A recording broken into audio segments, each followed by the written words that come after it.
Menurut statistik, hanya 3 dari 14 murid sejati dari cabang ke-7 yang selamat. Mereka adalah pedang kejam Sue Feng, Li Fuchen dan Xiang Tianqiang. Xiang Tianqiang sangat beruntung. Prajurit Ibel 15 alam tiangang pertama yang dikejar adalah pedang kejam Sue Feng. Prajurit Ibel 15 alam tiangang kedua sedang mengejar Li Fuchen. Xiang Tianqiang melarikan diri jauh tanpa menemui bahaya apapun. Aku ingin tahu bagaimana reaksi sekte ini. Dengan tewasnya 11 murid sejati, bahkan Li Fuchen merasa situasinya serius. Persekutuan tangan Ibel 15 belaka dapat membasmi 11 murid sejati sekte Changlan. Jika 10 Ibel 15 teratas adalah jika semua anisasi pecah, tidak apa-apa. Meski kemungkinan ini kecil, namun selama kemungkinan itu ada, maka ini merupakan ancaman yang sangat besar. Cabang ke-7 telah dihancurkan, dan Li Fuchen serta anggota cabang ke-7 yang tersisa untuk sementara tinggal di cabang ke-6. Beberapa hari kemudian, berita itu sampai ke Sekte Changlan.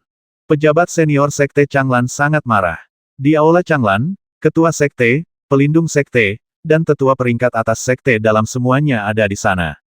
Anisasi Ibel 15 terkutuk, kita harus mencabut mereka kali ini. Tentu saja mereka harus dicabut. Pasti sudah 12 tahun sejak serangan terakhir. Saya tidak tahu berapa banyak informasi yang dimiliki Aula Rahasia. Aku pikir mereka akan dicabut. Anisasi Ibel 15 ini sangat licik, dan mereka akan mengakar di tempat yang berbeda dalam beberapa tahun. Beberapa anisasi Ibel 15 bahkan memiliki beberapa sarang. Sulit bagi orang untuk mengetahui apakah mereka benar atau salah. Tidak peduli berapa banyak informasi yang kita miliki, kali ini, inilah waktunya untuk menyapu bersih anisasi Ibel 15. Saya selalu merasa bahwa strategi awal tidak dapat diandalkan. Tidak mudah untuk memahami informasi dari semua anisasi Ibel 15 dan membasmi mereka semua. Itu harus disapu setiap beberapa tahun sehingga mereka tidak berani menunjukkan wajah mereka dan memaksa mereka untuk meninggalkan wilayah Changlan. Hei, mungkinkah memaksa mereka meninggalkan wilayah Changlan? Apa yang diandalkan oleh para pejuang? Berlatih. Mereka mengandalkan sumber daya. Ketika mereka pergi ke daerah lain, mereka akan bergabung dengan anisasi Ibel 15 lain, atau mereka hanya bisa ekornya adalah manusia, berjuang untuk bertahan hidup, dan di wilayah Changlan, meskipun ada raksasa seperti Changlan kita sekte, sumber daya mudah diperoleh. Dari waktu ke waktu, orang biasa atau seniman bela diri dapat digunakan untuk berlatih seni bela diri sihir, dan kemajuannya cepat. Seorang seniman bela diri di alam Qi, dengan berlatih seni bela diri Ibel 15, Anda dapat memasuki alam Guiyuan dalam beberapa tahun, dan Anda dapat memasuki alam jahat duniawi dalam 10 atau 20 tahun. Jika Anda memiliki bakat dan kualifikasi yang baik, Anda mungkin dapat mencapai alam tiangang dalam 30 atau 40 tahun. Jika Anda ingin mempertahankannya latihan yang cepat, untuk menjadi cepat, Anda harus memiliki wilayah Anda sendiri. Tetua Sekte Dalam yang berbicara memiliki mata yang bijaksana dan analisis yang sangat menyeluruh terhadap anisasi Ibel 15. Penatua Gu benar, seni bela diri Ibel 15 berkembang dengan pesat. Meskipun mudah untuk terobsesi dengan sihir selama proses kultivasi, dan semakin jauh Anda melangkah, semakin besar peluang untuk menjadi terobsesi. Namun, kecepatan yang mencengangkan itu kemajuan masih menarik banyak orang. Dan jika menyangkut masalah mereka tidak dapat merekrut anggota di wilayah asing ini, dan saya rasa mereka tidak dapat meninggalkan wilayah Changlan kecuali mereka harus melakukannya. Seorang tetua sekte dalam mendukung. Mendengarkan banyak tetua sekte dalam mengungkapkan pendapat mereka di bawah, pria parubaya berbaju putih melambaikan tangannya, tidak ada gunanya berdebat tentang ini sekarang. Tunggu sampai penguasa Aula Rahasia masuk dan lihat apa yang dia katakan. Master Sekte, Master Aula Rahasia telah tiba. Suara penjaga terdengar di luar pintu, terdengar. Suruh dia masuk, kata pria parubaya berbaju putih. Master dari Aula Rahasia adalah seorang wanita parubaya dengan wajah tanpa ekspresi dan mata yang tajam, tingkat kultivasinya sangat tinggi, dan dia telah mencapai alam tiangang tingkat 9. Sima Liu telah bertemu dengan ketua sekte. Wanita parubaya itu membungkuk dan mengepalkan tinjunya. Hall Master Sima, katakan padaku, Aula Rahasia sekarang memiliki informasi tentang sarang beberapa anisasi Ibel 15, kata pria parubaya berbaju putih langsung. Sima Liu berkata setelah 12 tahun kerja keras, Aula Rahasia telah menguasai informasi tentang 15 anisasi Ibel 15, 6 di antaranya termasuk di antara 10 anisasi Ibel 15 teratas, yaitu Masyarakat Lalat Beracun, Lembah Orang Mati, dan Klub 5 Racun. Oh, apakah kamu juga mendapat informasi tentang markas Klub 5 Racun? Pria parubaya bermata putih itu berbinar. Asosiasi Lima Racun adalah salah satu dari 3 anisasi Ibel 15 teratas di wilayah Changlan. Ada lusinan prajurit alam Tiangang di anisasi tersebut, dan ada 5 pemimpin. Mereka adalah 5 prajurit Ibel 15 tingkat 9 alam Tiangang, yang dikenal sebagai 5 racun sesepuh. Mereka adalah Lan, sesepuh Kalajengking, sesepuh katak emas, sesepuh rantai merah, sesepuh berkaki 1000, dan sesepuh tokek.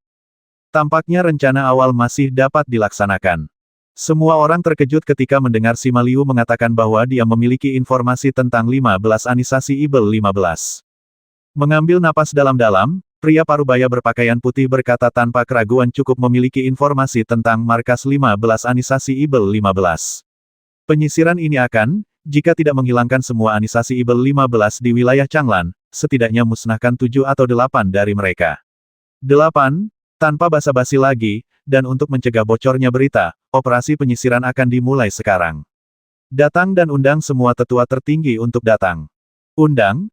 Aku di sini. Seorang lelaki tua berambut abu-abu langsung muncul di aula, dengan auranya yang tenang dan berwibawa, dan di aula, hanya pria parubaya berbaju putih yang bisa menyainginya. Penatua Xie, Anda berada di sini pada waktu yang tepat. Anda mungkin perlu mengambil tindakan untuk melenyapkan 5 racun kali ini. Dia tidak bermaksud meminta semua tetua tertinggi untuk berpartisipasi dalam operasi penyisiran. Dia hanya menanyakan yang tertinggi Penatua bersedia untuk bergabung. Karena Xie sekarang Penatua ada di sini, tidak perlu memberitahu Penatua tertinggi lainnya. Segenggam tulang tua, tepat pada waktunya untuk berolahraga, Penatua Xie mengangguk. Setelah beberapa saat, lebih dari 200 tetua sekte dalam diberangkatkan. Di langit di atas sekte Changlan, sosok padat menutupi langit dan matahari. Bahkan jika mereka tidak dengan sengaja melepaskan nafas, energi menakutkan membuat kehampaan menjadi stagnan.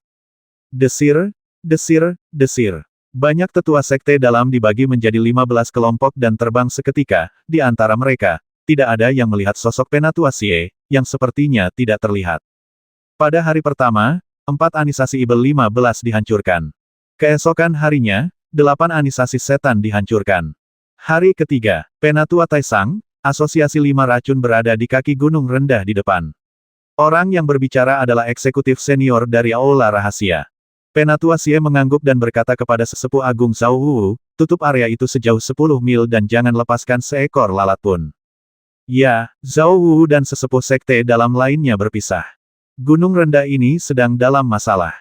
Tampaknya kita hanya bisa menggunakan metode rahasia. Penatua Xie menarik napas dalam-dalam. Saat dia menghembuskan napas, aura yang sangat menakutkan meledak. Aura ini akan membekukan kehampaan dan menghancurkan langit, bermil-mil jauhnya, semua orang diselimuti oleh momentum ini. Di saat yang sama, awan di langit mulai berputar. 10.000 pedang kembali ke klan, padatkan. Puluhan ribu energi pedang muncul dari udara tipis, dan kemudian dengan cepat bergabung menjadi satu untuk membentuk pedang raksasa yang menghubungkan langit dan bumi. Jatuh. Penatua Xie mengangkat tangan kanannya dan melambaikannya dengan keras.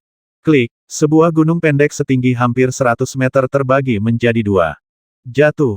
Penatua Xie melambaikan tangan kanannya satu demi satu, dan pedang raksasa yang menjulang tinggi itu menusuk satu demi satu lubang besar di tanah. Setiap lubang besar lebarnya 10 meter, dan itu sangat dalam sehingga seolah-olah menembus bumi. Asosiasi 5 Racun telah lama berada dalam kekacauan. Kekuatan Wanjian Guizhong terlalu besar. Setiap kali jatuh, sejumlah besar anggota Asosiasi 5 Racun akan dikubur hidup-hidup, atau langsung dibasmi setelah kekuatan yang dipancarkan oleh Asosiasi 5 Racun. Pedang Raksasa King Tian.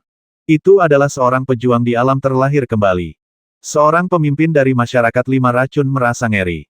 Di benua Donglin, pejuang di alam terlahir kembali adalah atasan sesungguhnya. Mereka menguasai sekte, dan sekte menguasai benua. Jika sebuah sekte tidak memiliki prajurit dari alam kelahiran kembali sebagai komandonya, maka sekte tersebut akan dihancurkan dalam sekejap mata. Hanya sekte dengan pejuang di alam terlahir kembali yang dapat mewariskan warisan tersebut.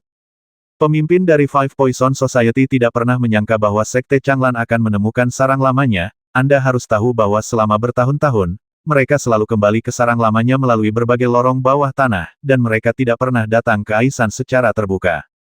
Dalam sekejap mata, sebagian besar sarang masyarakat 5 Racun runtuh, dan sisa tempat itu juga runtuh satu demi satu, bebatuan dan tanah yang tak berujung runtuh, belum lagi prajurit alam Tiangang, bahkan prajurit alam Shenbo pun tidak tahan.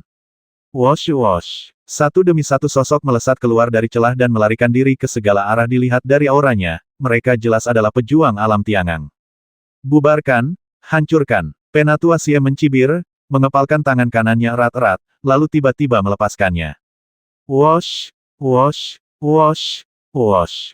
Itu seperti dewi yang menyebarkan bunga, burung merak membuka ekornya, dan pedang raksasa yang menjulang tinggi tersebar menjadi puluhan ribu energi pedang. Setiap energi pedang dapat dengan mudah membasmi prajurit alam Tiangang.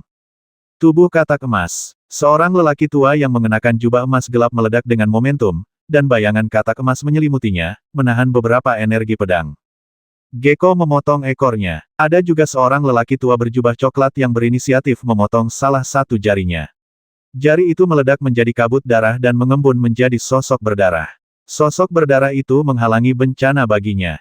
Metode rahasia bintang 4 itu menarik, tapi sayang sekali kamu masih harus mati. Penatua Xie mengendalikan lebih banyak energi pedang untuk menembak mereka berdua. Dentur. Orang pertama yang mati adalah lelaki tua berjubah emas. Bayangan katak emas yang menyelimutinya akhirnya runtuh setelah menahan puluhan energi pedang. Orang yang langsung meninggal adalah lelaki tua berjubah coklat. Teknik rahasia bintang 4 pria ini sangat kuat. Dia bisa terus-menerus melukai tubuhnya dan menciptakan sosok berdarah untuk menghadapi bencana untuknya. Namun, kecepatan di mana sosok berdarah yang terkondensasi tidak dapat menandingi kecepatan penghancuran energi pedang. Setelah lebih dari selusin ledakan pedang Qi, sosok berdarah dan sosok aslinya meledak menjadi kabut darah. Hanya 2. Penatua Xie mengerutkan kening. Dia membasmi lebih dari 20 prajurit Ibel 15 alam Tiangang, tetapi hanya menghabiskan lusinan energi pedangnya. Yang dia pedulikan adalah di mana 3 pemimpin asosiasi 5 racun lainnya. Apakah dia mati di bawah tanah? 7 atau 8 mil jauhnya. 10.000 pedang kembali ke klan. Zhao Wu meraung, dan ribuan energi pedang ditembakkan, menutupi tetua Kalajengking Biru.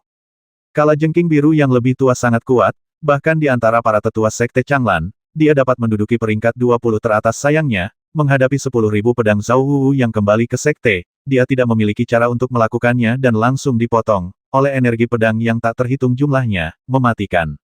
Di sisi lain, 4 tetua Sekte dalam bergabung untuk menghadapi tetua Qilian. Setelah puluhan gerakan, tetua Qilian terbasmi. Hanya 1 tetua berkaki 1000 yang hilang.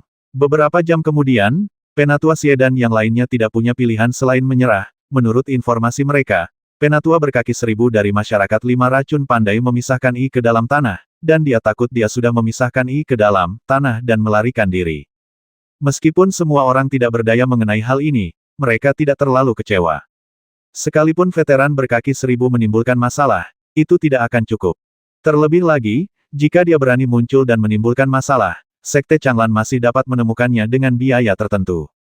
Dunia ini sangat besar, dan terdapat berbagai jenis seni bela diri dan segala jenis teknik rahasia. Beberapa sekte memiliki teknik rahasia yang pandai melacak. Selama mereka menghalangi jejak nafas Anda, mereka dapat memburu Anda sampai ke ujung bumi. Berita bahwa 15 anisasi Ibel 15 dihancurkan belum menyebar. Satu-satunya orang yang benar-benar mengetahui cerita di dalamnya adalah pejabat senior Sekte Changlan dan anisasi Ibel 15 yang tersisa. Melihat Sekte Changlan mengamuk, anisasi Ibel 15 yang tersisa berperilaku sangat baik dan tidak berani keluar untuk menimbulkan masalah.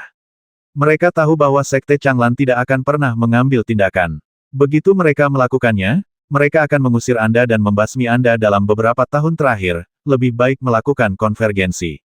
Setelah tinggal di cabang ke-6 selama seminggu, Li Fuchen berangkat kembali ke Sekte Changlan.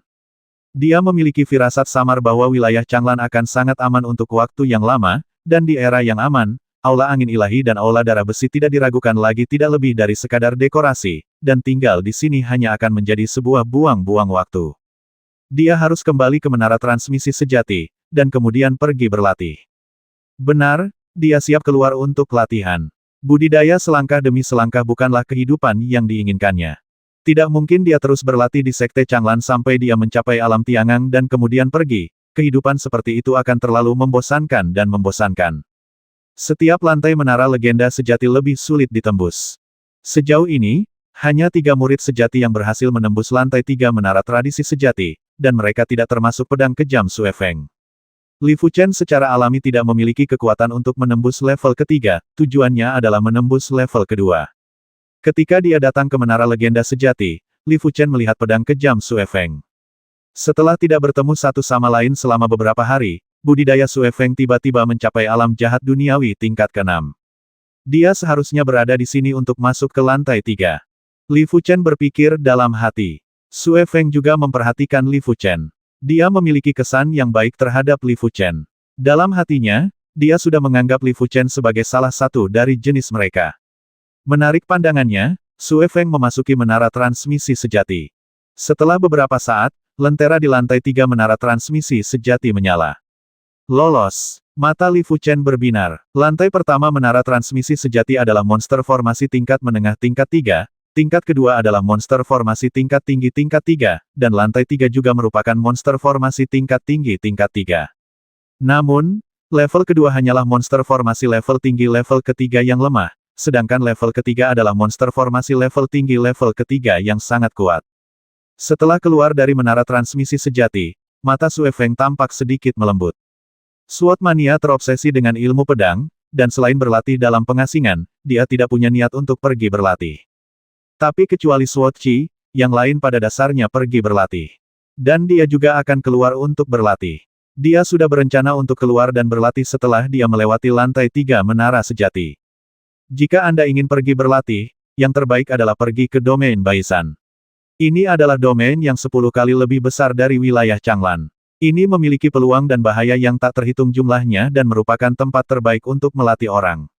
Melewati oleh Li Fuchen pada saat itu, pesan Sue Feng sampai ke telinga Li Fuchen. Li Fuchen tersenyum tipis, lokasi pelatihannya memang di wilayah 100 pertempuran. Ini adalah domain tanpa pemilik dengan banyak kekuatan dan prajurit. Menurut legenda, bahkan ada kuburan orang-orang super kuat yang tersembunyi di dalamnya. Hal ini tentu saja menarik lebih banyak prajurit. Dan semakin banyak orang, semakin banyak pula perselisihan. Entah berapa banyak pendekar yang tewas secara tragis di domain Baizan, meninggalkan sederet ilmu bela diri yang unik. Bisa dikatakan domain Baizan adalah tempat yang paling mudah untuk mendapatkan ilmu bela diri, rahasia seni. Selain itu, ada banyak sekali tempat berbahaya di domain Baizan. Legenda mengatakan bahwa tempat ini dulunya adalah medan perang orang-orang super kuat. Belakangan, orang-orang super kuat menghilang, dan jejak yang mereka tinggalkan menjadi tempat berbahaya. Adapun mengapa Sue Feng tahu dia akan keluar untuk pelatihan, Li Fuchen tidak terlalu memikirkannya. Orang jenius itu kesepian, dan orang jenius paling memahami pikiran satu sama lain. Saat orang di depan keluar dari menara transmisi sejati, Li Fuchen masuk. Tingkat budidayanya telah dipromosikan ke alam jahat duniawi tingkat kedua. Pahami maksud pedang tingkat menengah 3 tingkat Suan. Tidak terlalu sulit bagi Li Fuchen untuk melewati lantai 2 menara transmisi sejati. Dan jika Anda melewati lantai 2 menara tradisi sejati, Anda dapat menukarkannya dengan tradisi sejati. Kali ini, Li Fuchen menebus teknik rahasia bintang 3. Teknik rahasia bintang 4 hanya dapat ditebus setelah melewati level keempat. Sedangkan untuk teknik rahasia bintang 5, Anda harus melewati level ke-7 sebelum dapat menebusnya, yang terlalu jauh bagi Li Fuchen. Metode rahasia bintang 3 ini disebut tangan Yuantong, yang dapat mengubah energi sejati yang mengalir melalui tangan menjadi energi sejati Yuantong. Kekuatan ledakan energi sejatinya bahkan lebih besar daripada teknik rahasia Xuanlong. Teknik rahasia naga hitam dapat berlipat ganda kekuatan ledakan dari energi sejati kombinasi tangan dapat melipat gandakan kekuatan ledakan energi yang menyebalkan. Namun, teknik rahasia Xuanlong adalah peningkatan yang komprehensif. Tangan Yuantong, sebaliknya, hanya dapat menguatkan tangan. Dalam hal kelangkaan, teknik rahasia naga hitam alami bahkan lebih baik. Selain teknik rahasia bintang 3, Li Fuchen juga menukar teknik pedang tingkat tinggi yang misterius. Di Sekte Changlan, seni bela diri tingkat tinggi di tingkat Suan tidak dianggap sebagai warisan sejati, hanya seni bela diri tingkat atas di tingkat Suan yang dianggap sebagai warisan sejati. Tentu saja, tidak semua orang dapat menebus seni bela diri tingkat tinggi tingkat Suan, kecuali murid sejati, tetua sekte dalam, dan pejabat tingkat tinggi lainnya. Jika ada yang ingin menebus seni bela diri tingkat tinggi tingkat Suan, mereka harus memberikan kontribusi tertentu kepada Sekte Changlan. Teknik pedang tingkat tinggi tingkat Suan yang ditebus Li Fuchen disebut teknik pedang setan api. Ini adalah ilmu pedang yang sangat menakutkan, jika dipraktekkan secara ekstrim, ia memiliki kekuatan untuk mengalahkan dewa dan hantu. Li Fuchen tidak berharap untuk dapat memahami maksud pedang setan api dalam waktu singkat. Ini tidak realistis. Bahkan jika dia memiliki jiwa biru muda, dia tidak akan mampu melakukannya. Pemahamannya sudah cukup, tapi budidayanya terlalu jauh tertinggal. Meski begitu, Li Fuchen tetap menebusnya. Dia tidak tahu kapan dia bisa kembali dari pengalaman ini. Mungkin selama pengalaman itu, dia bisa memahami arti dari pedang Ibel 15 api.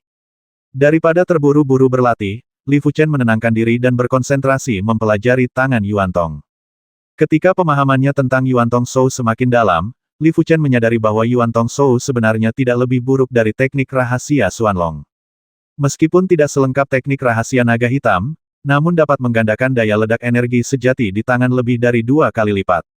Selain itu, juga dapat memperkuat telapak tangan dan berlatih hingga kondisi sempurna.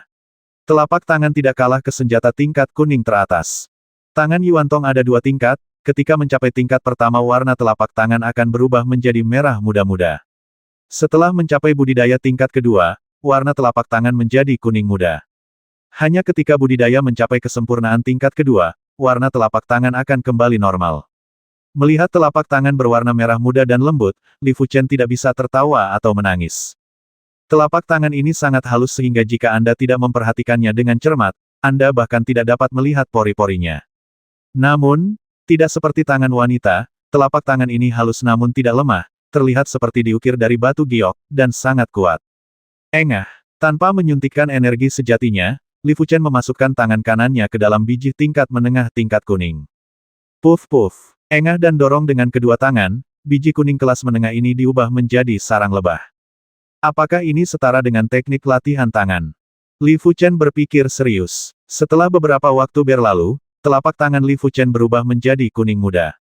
Telapak tangan berwarna kuning muda memberikan perasaan dingin dan perasaan yang sangat kejam. Tampaknya pohon palem ini memiliki spiritualitasnya sendiri dan dapat membasmi orang kapan saja. Li Fuchen memandangi telapak tangan yang familiar namun asing itu. Ia menemukan bahwa setelah berlatih tangan Yuan Tong sampai tingkat kedua, terdapat banyak garis-garis halus pada kulitnya. Jika dilihat lebih dekat, garis-garis tersebut jelas mengandung misteri tangan Yuan Tong. Metode rahasianya sungguh ajaib. Li Fuchen menghela nafas. Meskipun teknik rahasia juga merupakan seni bela diri. Namun nyatanya sangat berbeda dengan pencaksilat, dan pencaksilat pada akhirnya membutuhkan pemahaman akan arti sebenarnya. Dan metode rahasianya sepertinya memisahkan misteri langit dan bumi. Jalan keduanya sangat berbeda. Yang pertama adalah penciptaan dan yang lainnya adalah penggalian. Sudah waktunya untuk keluar dan berlatih. Bukanlah tugas yang mudah bagi tangan Yuan Tong untuk mencapai kesempurnaan. Selain membuka banyak meridian tangan, ia juga perlu secara bertahap mengubah daging dan darah telapak tangan, membuat daging dan darah telapak tangan lebih kuat dan mampu menahan tekanan yang lebih besar kekuatan. Oleh karena itu, pemahaman tidak ada gunanya saat ini, dan proses yang diperlukan tidak dapat diabaikan sama sekali. Kamu ingin pergi berlatih? Zhao Wuyu sedikit terkejut di aula murid sejati.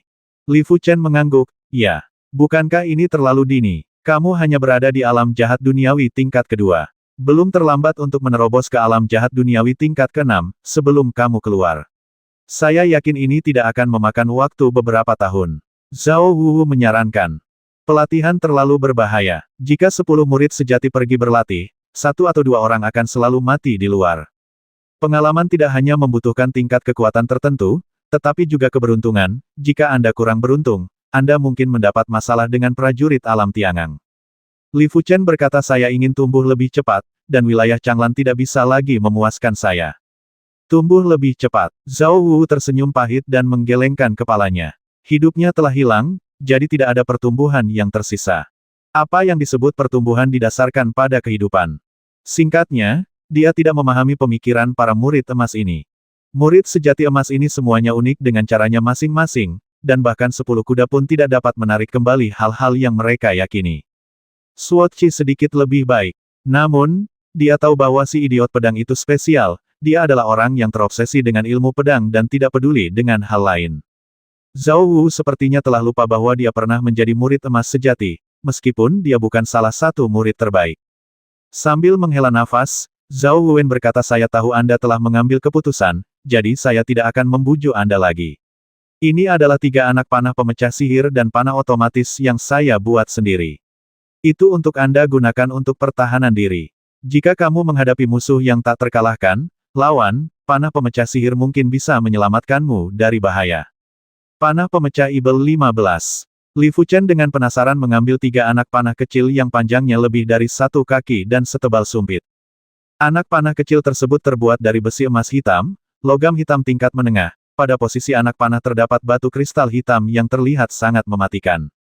Zhao Wuyi menjelaskan badan panah tidak istimewa, itu hanya besi emas hitam biasa, tetapi kristal pada panah adalah kristal ajaib yang sulit ditemukan, yang dirancang untuk memecah energi sebenarnya. Anda dapat mencoba kekuatannya. Dengarkan Zhao Wu mengatakan ini, dan energi sejati yang terbakar di tubuh Li Fuchen keluar untuk membentuk energi sejati yang melindungi tubuh. Dia memegang panah pemecah sihir di tangan kanannya, diresapi dengan energi sejati, dan Li Fuchen ditusuk ke arah energi sejati yang melindungi tubuh. Engah. Dengan mudahnya, Li Fuchen menembus ki yang melindungi tubuh dengan 1 anak panah. Sungguh mematikan. Li Fuchen menghirup udara. Jika ada yang menggunakan panah pemecah sihir ini untuk melawannya, 1 panah pemecah sihir dapat membasminya. Tentu saja, premisnya adalah bahwa hal itu dapat terjadi. Terima kasih, Penatua, kata Li Fuchen penuh terima kasih. Zhao Wu berkata ketika kamu kembali, belum terlambat untuk berterima kasih padaku. Bagaimanapun, 3 anak panah pemecah sihir hanyalah beberapa cara kecil. Saat menghadapi musuh yang benar-benar tak terkalahkan, masih belum diketahui apakah panah pemecah sihir bisa efektif. Meninggalkan aula murid sejati, Li Fuchen pergi ke aula sumber daya dan menukar pil senilai 2 juta poin kontribusi dan beberapa barang lainnya. Pada hari kedua, Li Fuchen berlari menjauh dari Sekte Changlan dengan menunggang kuda darah Ibel 15 tingkat 2. Di atas langit, Zhao Wu mengikuti secara diam-diam setengah bulan kemudian, saat Li Fuchen meninggalkan wilayah Changlan, Zhao Wu kembali ke Sekte Changlan. Domain Lingyin, domain yang dikuasai oleh Sekte Lingyin. Jika Li Fuchen ingin pergi ke wilayah Baizan, dia harus melewati wilayah Lingyin terlebih dahulu. Untuk berjaga-jaga, Li Fuchen merias wajahnya sedikit agar penampilannya terlihat seperti berusia 30-an, namun ia tetap terlihat tampan. Kota Bulan Hitam adalah salah satu kota utama di domain Lingyin. Kota utama ini berpenduduk beberapa juta jiwa, 10 kali lebih besar dari kota awan dan kabut. Jalan luas di kota ini dapat menampung 16 kuda yang berjalan berdampingan. Setelah beristirahat selama sehari di kota Bulan Hitam, Li Fuchen berangkat keesokan paginya. Di langit malam yang gelap, bulan sabit tergantung sendirian di atas awan, dan cahaya bulan yang dingin jatuh ke bumi. Di hutan belantara tak berpenghuni, api unggun bergoyang lembut. Di samping api unggun, sesosok tubuh sedang berlatih pedang. Dari waktu ke waktu, cahaya pedang yang menyala-nyala melintas. Perjalanan pengalaman itu sepi dan sepi. Dan kehidupan seorang jenius seringkali sepi dan sepi. Li Fuchen yang asli bukanlah seorang jenius, paling-paling dia hanya bisa dianggap memiliki pemahaman tertentu.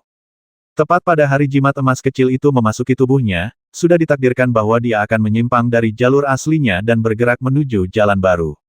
Dan jalan ini mungkin lebih panjang dari yang dibayangkan. Dia tidak tahu kemana pesona emas misterius itu akan membawanya. Tapi apa artinya ini? Asal bisa kuat terus, itu sudah cukup. Di langit malam, muncul sekumpulan hujan meteor yang melesat melintasi langit, cemerlang dan cemerlang. Setelah meninggalkan wilayah Lingyin, Li Fuchen datang ke wilayah Tianxing. Sekte Tianxing adalah sekte yang sangat kuat.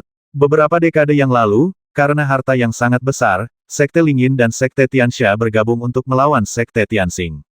Namun, hasil akhirnya adalah Sekte Lingyin dan Sekte Tianxia gagal.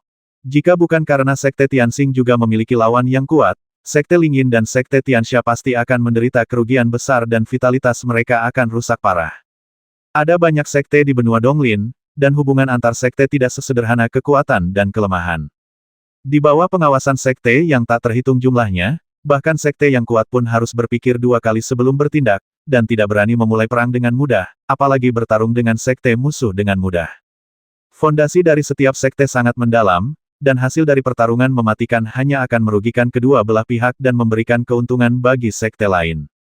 Tentu saja, setelah pertempuran ini, Sekte Tianxing mendapatkan reputasinya, biasanya, tidak ada sekte yang berani memprovokasi dan akan mundur jika mereka bisa. Selama perjalanannya ke domain Tianxing, Li Fuchen mendengar banyak berita tentang murid sejati Sekte Tianxing. Sekte Tianxing memiliki 7 putra bintang surgawi. Masing-masing dari 7 orang ini berada pada tingkat pedang maniak dan harimau pedang. Di atas 7 putra bintang surgawi, ada juga Tuan Muda Tianxing. Tuan Muda Tianxing ini, seperti Yan Qingwu, memiliki 6 bintang, tulang akar. Tulang akar bintang 6 sangat menakutkan, dan Yan Qingwu masih muda dan belum sepenuhnya mencerminkannya. Dan Tuan Muda Tianxing ini sudah berusia 21 tahun ini, 4 atau 5 tahun lebih tua dari Yan Qingwu, dan budidayanya telah mencapai tingkat ke-8 dari alam jahat duniawi.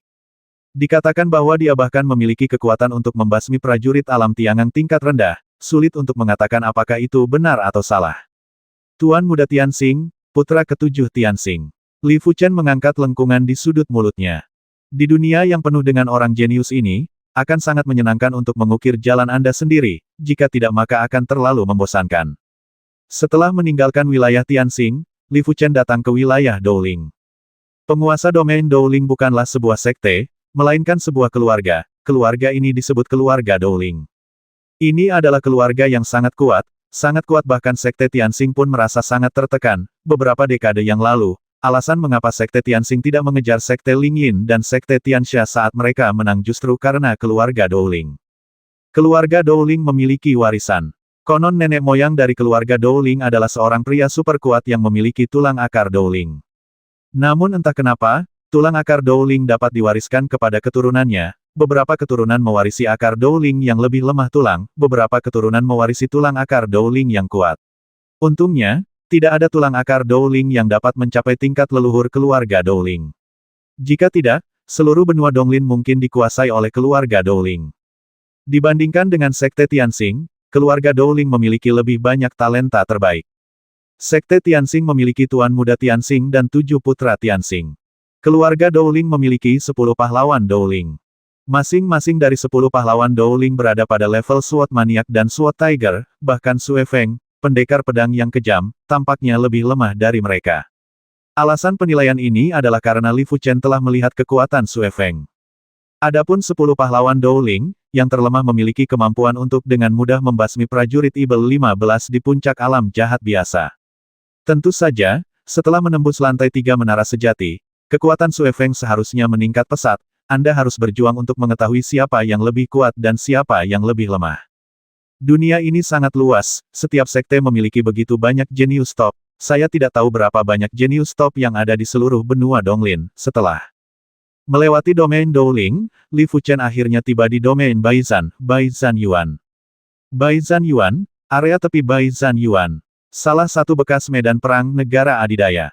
Tidak ada yang tahu seberapa kuat orang-orang super kuat itu saat itu dan tingkat kekuatan apa yang telah mereka capai. Mereka hanya tahu bahwa Baizan Yuan menjadi sangat berbahaya setelah menanggung kehancuran dari orang-orang super kuat ini. Beberapa tempat yang sangat berbahaya bahkan berada di alam terlahir kembali. Berbahaya bagi prajurit untuk masuk. Untungnya, sebagian besar tempat di dataran Baizan masih normal. Mengendarai kuda darah Ibel 15 tingkat 2, Li Fuchen berlari melintasi dataran Baizan. Raungan kuda darah Ibel 15 terdengar, dan Li Fuchen terkejut, dan tubuhnya terangkat ke langit. Engah, hujan darah. Di bawah, kuda darah Ibel 15 tingkat kedua langsung menembus tubuh, dan tulang telapak tangan besar menembus dari punggung kudanya. Telapak tulang putih. Mungkinkah itu roh tulang putih? Roh tulang putih bukanlah kehidupan yang ada secara alami, tetapi terbentuk oleh keluhan orang yang sangat kuat setelah kematiannya. Keluhan orang yang sangat kuat ini sangat kuat. Kuat, seluruh Baizan Yuan memiliki kebenciannya sendiri, jadi ada juga banyak roh tulang putih. Roh tulang putih yang lemah baik-baik saja, tetapi beberapa roh tulang putih yang kuat benar-benar mampu mengalahkan alam reinkarnasi, dan bahkan menghancurkan alam reinkarnasi, prajurit alam reinkarnasi. Kuda darah Ibel 15 tingkat kedua terkoyak, dan roh tulang putih humanoid besar muncul dari tanah dan meraung ke arah langit ke arah Li Fuchen. Tidak perlu bertarung dengannya. Li Fuchen melepaskan rencana bertarung dengannya, menggunakan teknik bayangan angin, dan meluncur dengan kecepatan tinggi, seperti burung terbang tercepat. Lubang mata kosong dari roh tulang putih menyalakan api hijau, dan api hijau mengunci Li Fuchen dan mengejarnya. Ini sangat cepat. Li Fuchen berpikir bahwa kecepatannya tidak lambat, tetapi dibandingkan dengan roh tulang, kecepatannya masih sedikit tertinggal. Dari kejauhan, Li Fuchen melihat karavan besar dengan bunga mawar di benderanya. Sambil mengerutkan kening, Li Fuchen tidak mendekat, dia tidak ingin menimbulkan masalah pada orang lain. Itu adalah roh tulang putih, Ayo kita serang, namun. Li Fuchen tidak mempunyai ide seperti itu, kafilah itu sepertinya mengincar roh tulang putih. Seorang prajurit dari alam jahat duniawi bergegas mendekat dan bersama-sama menyerang roh tulang putih. Karavan ini memiliki lusinan prajurit realem bumi jahat, 4 di antaranya adalah prajurit puncak realem jahat bumi. Keuntungan memiliki lebih banyak orang terkadang tidak dapat diubah. Kekuatan roh tulang putih sangat kuat, bahkan lebih baik daripada monster formasi tingkat tinggi tingkat ketiga di lantai 3 menara transmisi sejati. Selain itu, pertahanannya juga sangat kuat. Serangan dari 4 prajurit puncak dari alam jahat duniawi yang jatuh. Hanya ada beberapa bekas yang tersisa di tubuh roh tulang putih, dan bahkan tidak ada satu tulang pun yang bisa dipatahkan. Namun, di bawah serangan puluhan prajurit realem bumi jahat, roh tulang putih tidak bisa bergerak bebas sama sekali. Jika dia ingin mendekat, puluhan Kijin akan menyerangnya. Alangkah baiknya jika dia tidak bisa mundur. Sebagai untuk mundur, dalam kebijaksanaan roh tulang putih, diperkirakan tidak ada kata seperti itu. Kurang dari setengah jam berlalu, dan roh tulang tersebar ke tumpukan tulang. Seorang pejuang di puncak alam jahat duniawi berjalan mendekat, mencari-cari dan dengan cepat menemukan kristal hijau. Ini pasti kristal roh tulang. Li Fuchen berpikir dalam hati. Kristal roh tulang putih, seiring berjalannya waktu, kristal yang lahir di tubuh roh tulang putih memiliki banyak kegunaan yang luar biasa. Kristal roh tulang putih yang paling umum dapat dijual dengan harga ratusan ribu koin emas. Tentu saja, jika Anda ingin menghadapi roh tulang putih, Anda memerlukan setidaknya puluhan prajurit alam jahat bumi. Saudaraku, Nona kami mengundangmu untuk datang. Seorang prajurit alam jahat duniawi datang dan berkata kepada Li Fuchen. Li Fuchen mengangguk dan mengikuti pihak lain ke gerbong paling mewah di karavan. Chen Fuli, saya telah bertemu wanita muda itu, kata Li Fuchen sambil menangkupkan tinjunya. Di dalam kereta, terdengar suara wanita yang jelas, kami dari kamar dagang mawar. Saya melihat Anda pandai Kinggong. Apakah Anda tertarik untuk bergabung dengan kamar dagang mawar? Manfaatnya akan menguntungkan. Ros kamar dagang. Li Fuchen bekerja keras untuk mencari informasi tentang domain Baizan dan mengetahui bahwa saya belum pernah mendengar nama kamar dagang Ros. Prajurit di Sarealem di samping berkata Saudara Chen, kamar dagang mawar kami adalah salah satu dari 2 kamar dagang utama di kota Scarlet. Ada prajurit Tiangang Realem di kamar dagang, dan ada ratusan prajurit di Sarealem. Anda benar untuk bergabung. Anda juga bisa mendapatkan diskon saat membeli sumber daya kamar dagang. Ternyata itu adalah kamar dagang di kota berdarah. Ada juga banyak kota di wilayah Baizan, dan kota-kota ini sangat besar. Kota berdarah adalah kota dengan populasi 5 juta jiwa. Di wilayah Changlan atau wilayah yang dikuasai oleh sekte, kota dengan jumlah penduduk beberapa juta sudah menjadi kota utama, namun di wilayah Baizan, kota dengan jumlah penduduk beberapa juta hanyalah kota menengah dan besar. Adapun kamar dagang di kota berpenduduk beberapa juta jiwa, tentu saja informasi Li Fuchen tidak disertakan, lagi pula itu hanyalah kamar dagang kecil. Bisakah kamu membiarkan Chen memikirkannya lagi? Li Fuchen tidak mengatakan apa-apa. Oke, kenapa kamu tidak ikut kami ke kota Scarlet? Mungkin saat kamu sampai di kota Scarlet, kamu akan setuju, kata wanita di kereta itu. Domain Baizan adalah domain dengan perang tanpa akhir. Merekrut pasukan adalah hal yang umum. Meskipun tingkat budidaya Li Fuchen tidak tinggi, Kinggongnya cukup kuat dan memiliki banyak kegunaan. Kalau begitu, akan lebih baik bagi Chen untuk menghormati dan mematuhi perintahmu. Li Fuchen mengepalkan tinjunya lagi. Dengan cara ini, Li Fuchen bergabung dengan karavan dan mengikuti karavan menuju kota berdarah Baizanyu. Dari orang-orang ini, kami mengetahui bahwa ada 2 kamar dagang utama dan 3 keluarga besar di kota Scarlet, dan masing-masing kekuatan memiliki prajurit alam Tiangang. Di antara mereka, keluarga Ma adalah yang terkuat dan merupakan keluarga tertua di kota Scarlet, dengan sejarah lebih dari 100 tahun selama bertahun-tahun. 2 kamar dagang utama lainnya dan 2 keluarga besar memiliki kekuatan yang hampir sama. Adapun wanita muda di kereta itu, dia adalah putri angkat dari Presiden Kamar Dagang, bernama Lu Yao. Saudara Chen, dari mana asalmu? Huang Biao, seorang pejuang alam jahat duniawi tingkat 5, bertanya pada Li Fuchen.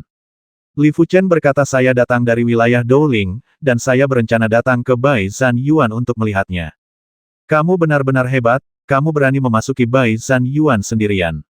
Huang Biao mengangkat ibu jarinya. Sebagian besar dari Baizan Yuan meskipun tempat ini lebih aman, secara relatif tempat ini masih sangat berbahaya bagi para pejuang di alam jahat duniawi.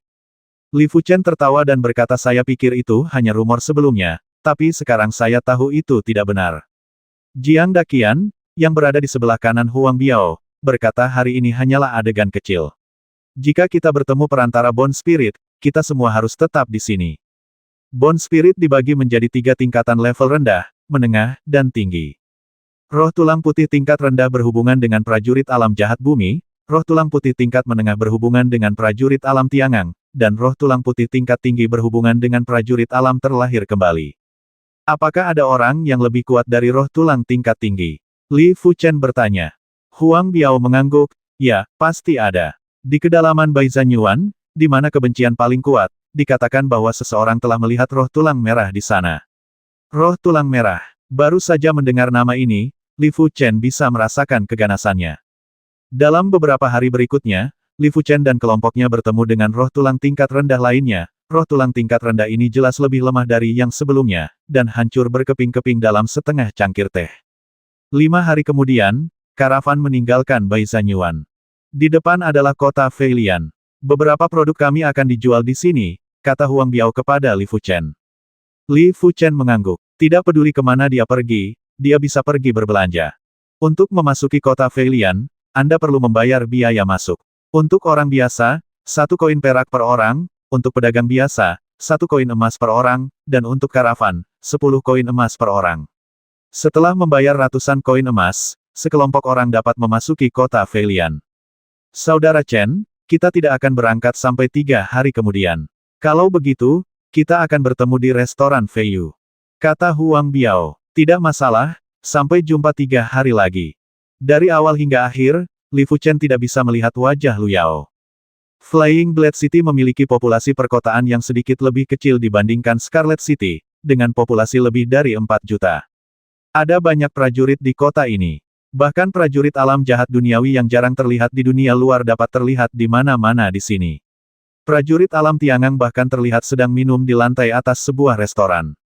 Tuan prajurit, apakah Anda memerlukan bantuan?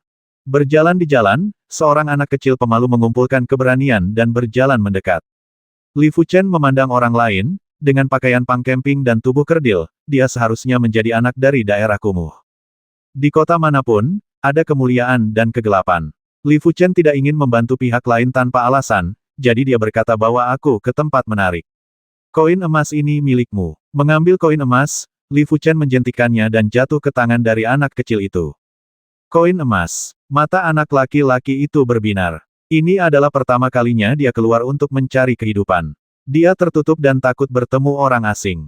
Dulu dia selalu mengajak adiknya keluar, tapi sekarang adiknya sedang sakit, dia harus mengatasi perasaan batinnya. Aku akan membawamu ke jalan antik.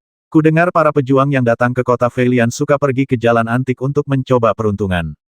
Bocah lelaki itu menahan kegembiraannya. Oke, ayo pergi ke Antiquity Street, Li. Fuchen hanya tahu sedikit tentang wilayah Baizan, jadi dia hanya ingin melihatnya kali ini.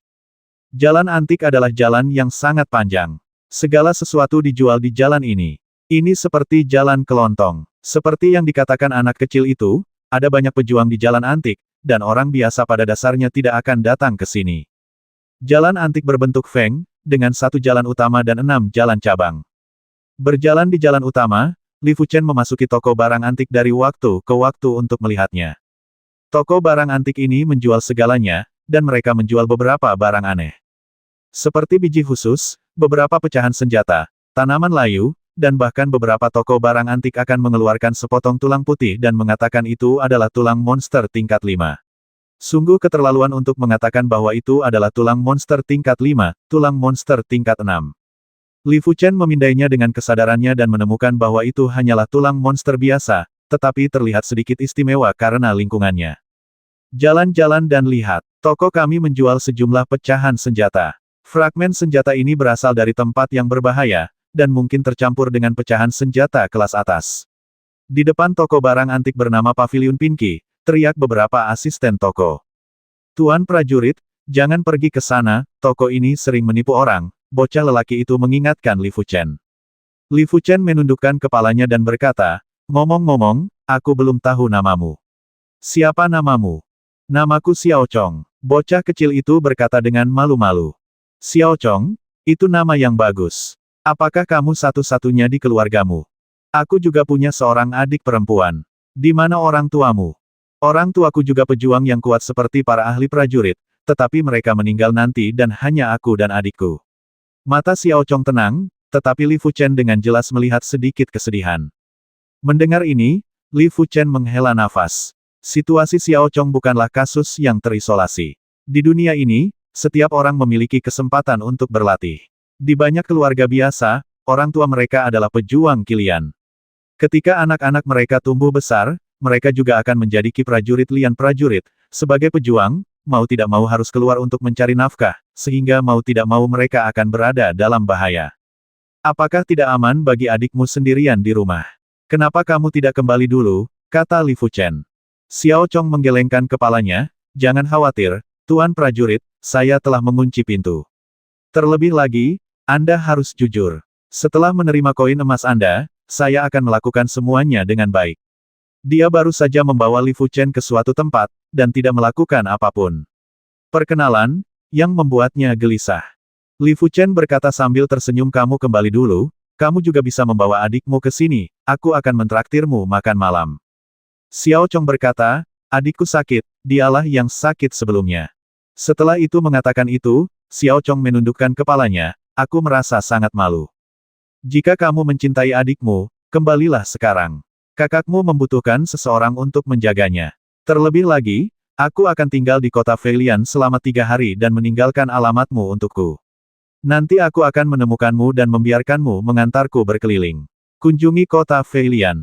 Kata Li Fuchen. Keluargaku tinggal di Gua Yezi nomor 952 di kota utara kota Feilian. Tuan prajurit, kamu adalah orang baik. Dalam 2 hari ke depan, aku akan membawamu berkeliling kota Feilian. Xiao Chong juga merasa bahwa dia harus pergi adiknya yang sakit di rumah. Tidak, jika dia tidak punya uang untuk membeli obat dan makanan untuk adiknya, dia pasti sudah menunggu adiknya di rumah. Apakah kamu orang baik? Li Fuchen tertawa bodoh. Oke, nomor 952, Gua Yezi, kota utara kota pisau terbang, aku akan mengingatnya dan aku akan menemuimu di malam hari. Li Fuchen tidak dapat membantu semua orang, tetapi dia akan membantu beberapa orang dibutuhkan jika dia bisa. Hidup di dunia ini bukan hanya sekedar berkultivasi. Kalau begitu Tuan prajurit, aku pergi dulu.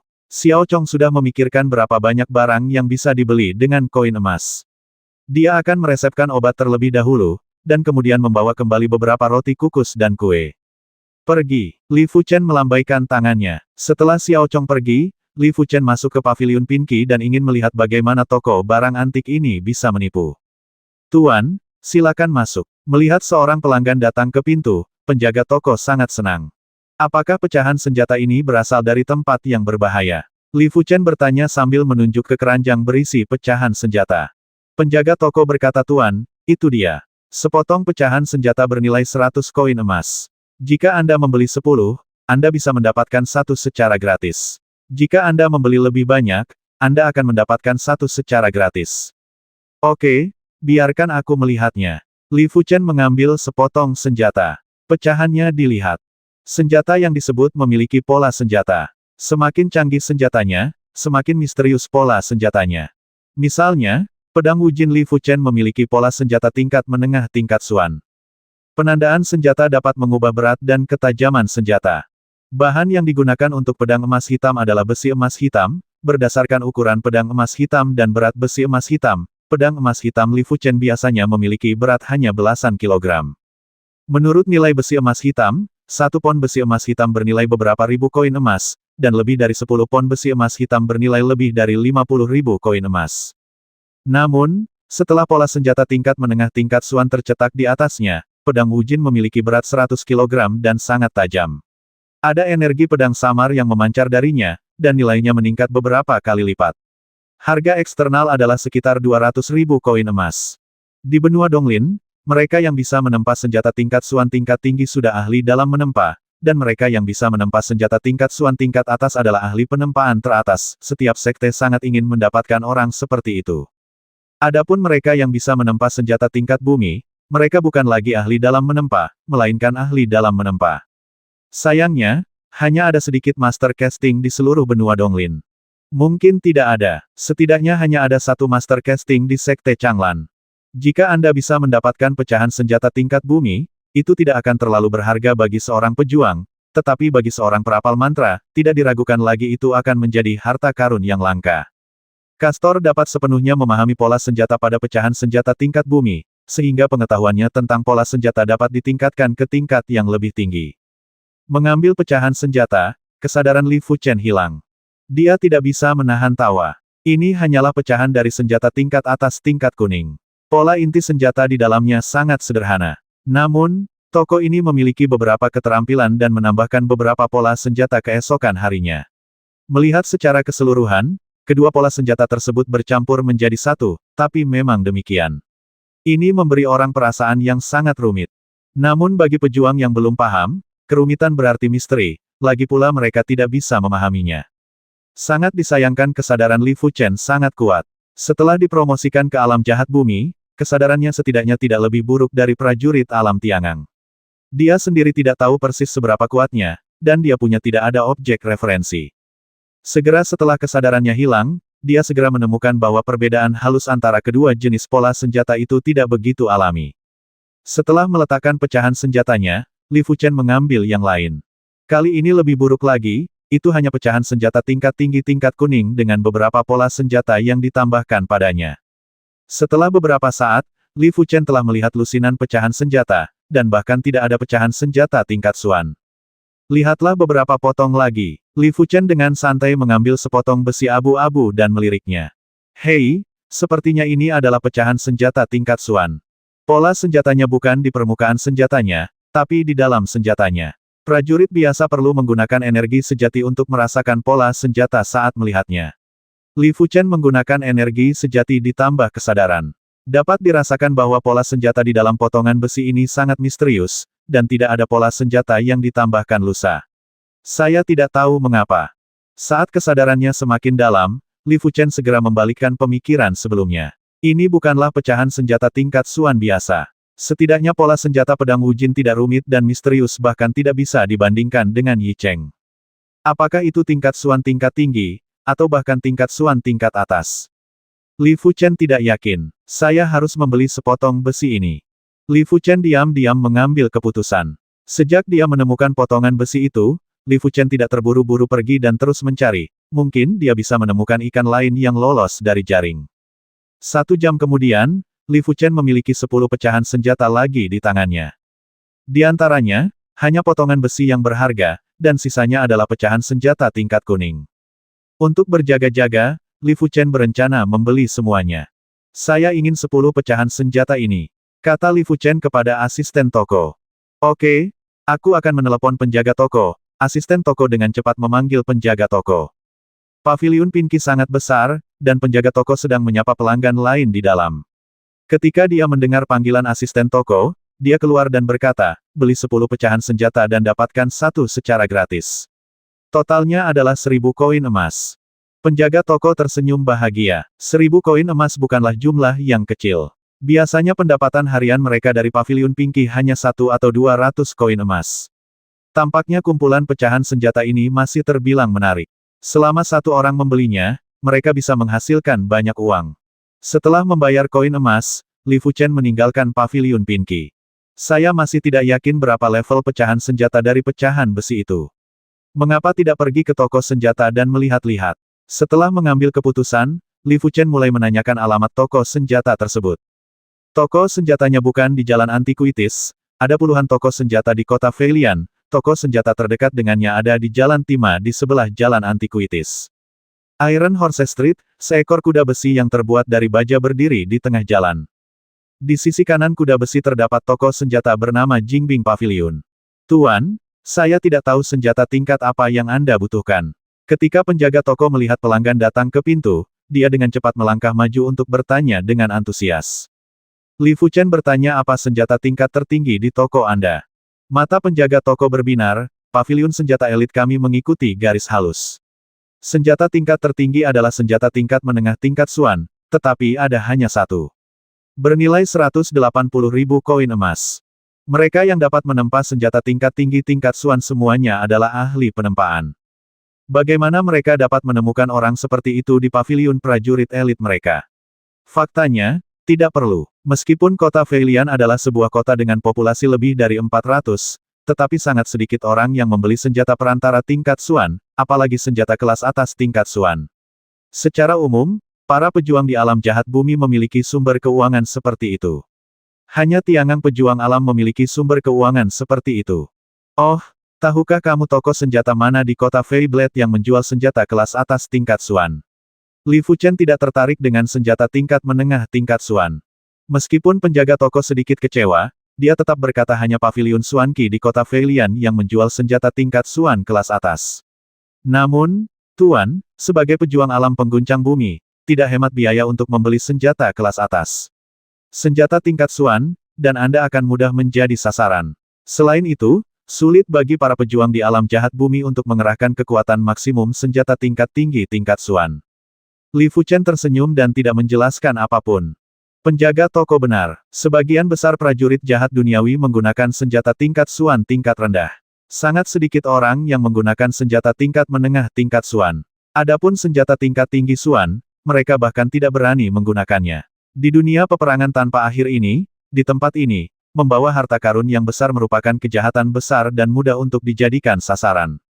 Namun, Li Fuchen tidak berniat membeli senjata tingkat Xuan tingkat tinggi, ia hanya ingin mengamati pola senjata pada senjata tingkat Xuan tingkat tinggi.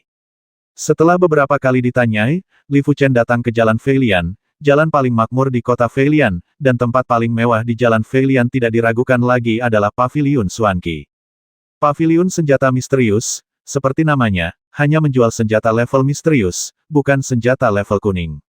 Ada banyak tamu di dalam, kebanyakan dari mereka adalah pejuang tingkat tinggi dari alam jahat duniawi, dan ada juga seorang pejuang dari alam Tiangang. Tuan, senjata tingkat apa yang Anda butuhkan? Begitu dia memasuki pintu, seorang petugas toko maju untuk menyambutnya. Adapun penjaga toko, dia sedang menghibur prajurit alam Tiangang. Li Fuchen berkata senjata kelas atas tingkat Xuan. Petugas toko terkejut dan berpikir dalam hati mungkinkah ini tuan muda dari keluarga besar tertentu. Senjata kelas atas tingkat Xuan bernilai ratusan ribu koin emas, dan hanya kepala keluarga muda dengan pejuang alam Tiangang di pihak mereka yang mampu membelinya. Tuan, ikut aku. Senjata kelas atas Xuan tidak ada di lantai pertama, tetapi di lantai 2. Sesampainya di lantai 2, penjaga toko berkata, Tuan, ini semua senjata, pedang, senapan, pedang, dan tombak tingkat tinggi tingkat Xuan. Apakah ini senjata tingkat tinggi tingkat Xuan? Sungguh luar biasa. Li Fuchen mengambil pedang A. Pedang ini berwarna perak gelap. Tidak ringan di tangan. Beratnya hampir 4 hingga 500 kg. Ketika pedang itu terhunus, cahaya perak gelap melintas. Rambut Li Fuchen dipotong. Energi pedang yang kuat, Li Fuchen cukup terkejut. Pedang Wujin hanya memiliki sedikit energi pedang, dan intensitas energi pedang bahkan tidak 30% sekuat pedang ini. Pantas saja hanya mereka yang menempa senjata tingkat Xuan tingkat tinggi yang bisa dianggap ahli dalam menempa, pengetahuan yang dibutuhkan tentang pola senjata terlalu tinggi. Energi dan kesadaran sejati menyerbu pedang, dan Li Fuchen melihat pola pada pedang.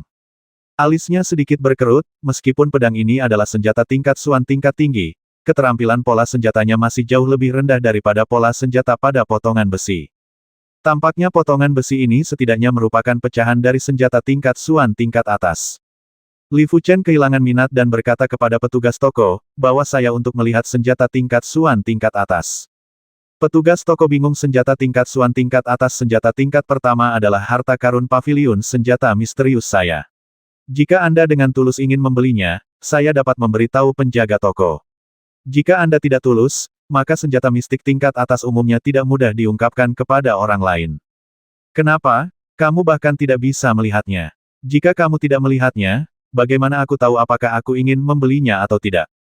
Kata Li Fuchen dengan tenang. Mungkin dia curiga Li Fuchen adalah tuan muda dari sebuah keluarga besar, jadi petugas toko tidak berani mengabaikannya. Kalau begitu saya akan memberitahu penjaga toko. Tak lama kemudian, penjaga toko itu berlari. Tamu saya, apakah Anda ingin membeli senjata tingkat Xuan tingkat atas? Saya tidak tahu nama keluarga Anda, penjaga toko bertanya. Li Fuchen berkata, nama keluarga saya adalah Chen. Setelah mendengar ini, penjaga toko berusaha keras untuk mencari ingatannya. Mungkinkah keluarga Chen dari Storm City? Storm City adalah kota terkenal di domain Baisan. Kota ini memiliki populasi lebih dari 10 juta, dan status keluarga Chen sangat tinggi. Ada lebih dari 20 prajurit Tiangang Realem saja. Jika itu adalah tuan muda dari keluarga Chen, maka dia adalah tamu terhormat. Penjaga toko bertanya dengan hati-hati tamu itu dari keluarga Chen di kota Storm. Li Fuchen berkata dengan samar mengapa, saya bukan keturunan dari keluarga Chen, jadi saya tidak bisa membeli senjata tingkat atas kelas Suana. Tentu saja tidak, Tuan, silakan ikuti saya. Setelah mendengar apa yang dikatakan Li Fuchen, penjaga toko memutuskan bahwa Li Fuchen adalah murid penting dari keluarga Chen. Senjata tingkat Suan tingkat atas ada di lantai 3 paviliun senjata Suan. Di lantai 3, 3 senjata tingkat Suan tingkat atas digantung di 3 dinding, masing-masing memberi orang aura pembasmi, seolah-olah mereka bisa membasmi orang sendiri kapan saja. Namun, ketiga senjata tingkat Suan tingkat atas ini tidak memiliki pedang. Mengambil senjata tingkat Suan tingkat atas, energi dan kesadaran sejati Li Fuchen menyerbu. Pola senjata yang misterius. Li Fuchen tidak bisa tidak kagum ketika dia melihatnya dengan sadar.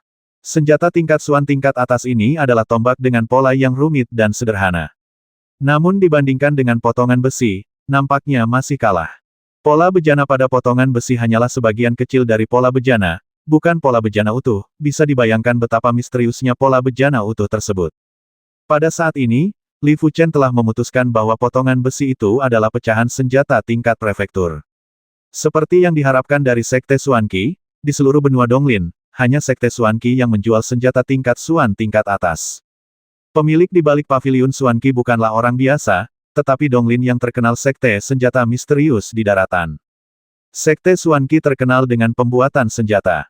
Untuk sekte lain, bagus untuk memiliki satu master penempaan teratas, tetapi sekte senjata misterius memiliki lusinan master penempaan teratas. Selama ada cukup bahan, mereka dapat terus menggunakan senjata tingkat Suan tingkat atas. Hampir setiap kota di wilayah Baizan memiliki paviliun senjata misterius, dan setiap paviliun senjata misterius akan memiliki senjata tingkat misterius tingkat atas untuk dijual, mulai dari 1 hingga 3 hingga 5. Tentu saja, senjata tingkat atas tingkat Suan sangat mahal, di antara 3 senjata tingkat atas Suan di paviliun Xuanwei. Yang termurah berharga 6 juta koin emas, dan yang termahal berharga 8 juta koin emas, hanya perampokan emas. Anda harus tahu bahwa 8 juta koin emas yang ditumpuk adalah sebuah gunung emas kecil. Mendengar pujian Li Fuchen terhadap Sekte Xuanqi, penjaga toko paviliun Xuanqi berkata dengan bangga tentu saja, Sekte Xuanqi kami tidak pernah kekurangan master casting terbaik. Mungkin akan ada master casting di masa depan. Seorang master casting memiliki status yang tak tertandingi. Bangsawan, sampai batas tertentu, harus lebih tinggi daripada pejuang di alam terlahir kembali, seperti master casting tertentu, bergantung pada sekte mana yang tidak dia sukai. Dalam satu kalimat, banyak sekte yang dapat menyerang sekte ini. Li Fuchen berkata penjaga toko, yang saya butuhkan adalah pedang tingkat Suan tingkat atas. Saya tidak tahu paviliun senjata misterius mana yang memilikinya. Tentu saja, Li Fuchen tidak bisa mengatakan bahwa dia tidak dengan tulus membeli pedang tingkat atas, senjata tingkat Suan. Jika dia mengatakan itu, tidak dapat dihindari bahwa cabang akan muncul. Penjaga toko sedikit mengernyit, dia tidak perlu memikirkannya, tetapi dia tahu bahwa bisnisnya telah hancur. Dia berkata Tuan Chen, ada terlalu banyak orang yang menggunakan pedang dan pisau di benua Donglin. Saya memperkirakan jika Anda ingin membeli pedang tingkat Suan tingkat atas, Anda hanya dapat pergi ke sekte senjata Suan saya untuk memesannya. Adapun kapan Anda bisa mendapatkannya, saya akan memberitahu Anda bahwa saya tidak tahu lagi. Meskipun keluarga Chen adalah keluarga besar, tidak ada gunanya mendapatkan seluruh benua Donglin. Jika Anda ingin memesan Suan tingkat atas pedang tingkat, menunggu 10 atau 8 tahun adalah hal yang normal. Ini akan berlangsung seumur hidup. Itu normal untuk tidak bisa mengantri. Lagi pula, orang dengan latar belakang pasti bisa mengantri. Itu saja, kalau begitu sebaiknya aku mencoba peruntungan di kota lain. Li Fuchen pura-pura kecewa. Tuan Chen, berjalanlah pelan-pelan. Di pintu masuk paviliun Xuanqi, penjaga toko mengirim Li Fuchen keluar. Berjalan di jalan, Li Fuchen sedang dalam suasana hati yang baik. Sepotong senjata tingkat bumi pasti akan menjadi harta yang tak ternilai harganya jika diperoleh dari sekte senjata misterius, seharusnya tidak ada masalah untuk menjualnya seharga jutaan atau puluhan juta koin emas. Tentu saja dia tidak akan melakukan itu. Orang biasa tidak bersalah membawa batu giok. Fragmen senjata tingkat prefektur memiliki terlalu banyak relevansi. Yang terbaik adalah membawanya kembali ke Sekte Changlan agar master penempaan teratas dari Sekte Changlan dapat memahaminya. Jika yang teratas Master Penempaan bisa mengerti apa, jika Anda masuk ke dalam jajaran Master Casting, status Sekte Changlan akan stabil seperti gunung. Kita akan membicarakan masa depan nanti, fragmen senjata tingkat bumi ini dapat digunakan sebagai kartu truf saya pada tahap ini, fragmen. Senjata tingkat bumi tidak memiliki kekuatan, tetapi sangat tajam, Li Fuchen mencobanya, dan setelah itu menuangkan energi sebenarnya ke dalamnya, dapat dengan mudah menembus ki pelindung tubuh seseorang, dan efek menghancurkan ki tidak kalah dengan panah pemecah Ibel 15, atau bahkan lebih baik. Hari semakin larut, dan matahari terbenam yang merah memancarkan sinarnya yang terakhir. Perlahan menghembuskan napas, Li Fuchen mengajukan beberapa pertanyaan dan berjalan menuju Gua Daun. Kota Feilian sangat besar, dengan jalan membentang ke segala arah. Setelah berjalan hampir 1 jam, Li Fuchen tiba di kota utara. Di jalan menuju Gua Yezi, Xiao Chong baru saja kembali. Dia membeli obat dengan 1 koin emas dan 4 koin perak, lalu menghabiskan puluhan koin tembaga untuk membeli beberapa roti kukus dan kue, dan juga membeli seikat manisan Hao, yang merupakan favorit saudara perempuannya. Dia menendang 5 koin perak yang tersisa, di sakunya, siap mengambilnya kembali dan memberikannya kepada adikku untuk dikelola. Karena dia kecil dan lemah, dia berjalan selama 3 jam sebelum mencapai Beicheng. Dia berkulit pucat, kurus, dan bibir pecah-pecah, namun dia begitu gembira hingga ingin segera terbang pulang. Hei, bukankah ini Xiao Chong? Aku sebenarnya membeli roti kukus dan pancake. Sepertinya aku menghasilkan banyak uang hari ini.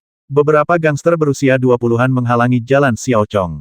Mata Xiao Chong waspada, dan dia berbalik dan berlari ke sebuah gang. Kamu orang menyebalkan kecil, beraninya kamu melarikan diri ketika aku melihatmu, Saudara Luo. Para gangster marah dan mengejarnya dan menendangnya ke tanah. Seorang gangster mengeluarkan 5 koin perak dari saku Xiao Qiao. Saudara Luo, ada 5 koin perak. Gangster bernama Luo Ge mengambil 5 koin perak dan berkata sambil tersenyum, Saudara Luo akan menerima 5 koin perak ini dengan senyuman, tetapi ketika dia melihatmu, Saudara Luo berani melakukannya larilah. Biarkan aku memberimu pelajaran, bukankah kakak Luo sangat tidak bermartabat? Kakak Luo mengambil roti, menggigitnya, dan menendang punggung Xiao Chong. Xiao Chong hampir pingsan, tapi karena tertutup dan keras kepala, dia hanya menggigit bibir. Kamu cukup keras kepala. Ini adalah obat yang kubelikan untuk adikmu. Saudara Luo melihat obat yang tumpah di lantai dan menginjaknya. Kamu boleh mengambil sisanya, tapi jangan menginjak obatku, kata Xiao Chong dengan mata merah. Aku bersikeras untuk menginjaknya, jadi apa yang bisa kamu lakukan?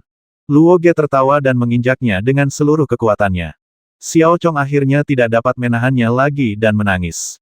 Haha, saudara-saudara, ayo pergi. Saudara Luo sangat senang. 5 koin perak cukup baginya untuk makan beberapa kali. Adapun kehidupan dan kematian Xiao Chong dan saudara perempuannya, itu tidak ada hubungannya dengan dia.